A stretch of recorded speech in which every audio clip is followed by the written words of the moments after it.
love for the story. Honestly, it has to just be something that you believe in, that you want to tell, because you're going to be living with it for a very long time. And there are many obstacles, whether financial or personal, or I mean, there's so many obstacles with documentary filmmaking that I think there has to be a deep love for that subject matter in order to really propel you through.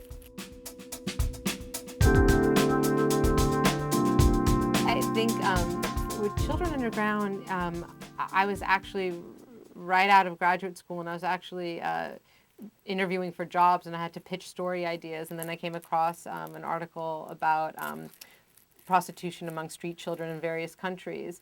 And I started doing more research into it, and I realized that, my God, I don't want to pitch this for a 10-minute, news piece or enterprise piece. I wanted to do a long-form documentary on it. And so at that point, I really started fundraising through grants or finding individuals who were interested in that subject matter. But with Children Underground, I think it was, my God, in the beginning I was temping for a while as I was doing it, and finding all sorts of ways to make ends meet, until I received a grant from the Soros Foundation, and that was really what enabled me to make the film and support myself or live at the same time. And then once I received that, then more funding came in. But I think it's doing what you need to do in order to start.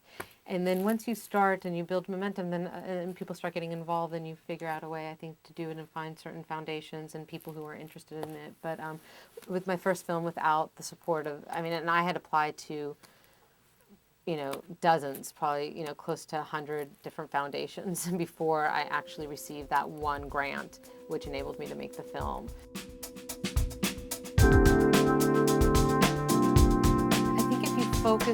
I think you need to stay true to your subject matter, and stay true to the film,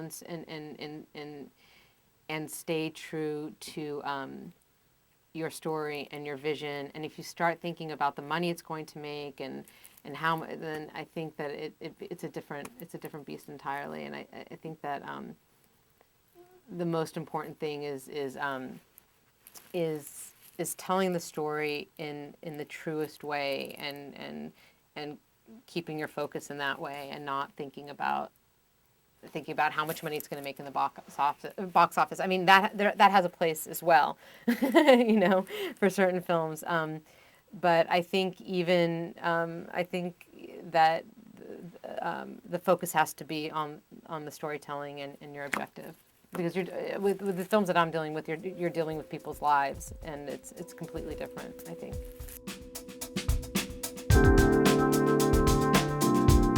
For me, that's putting the cart before the horse. I think the focus for a young filmmaker is really just following a story that you feel is so important to tell, and you feel passionately about that. And I think that has to be the first thing. Once you lose that, then I think that you are a part of the millions who are just trying to get something out there. But I think people respond to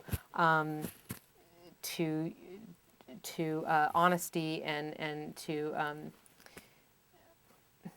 the filmmaker's passion, and I think that comes through the storytelling, and so I think that has to come first. I think that if you put that first, then everything else will follow, and then you'll figure out a way to get it out there, and people will respond to what you've done. But it's difficult for me to actually think of it that way.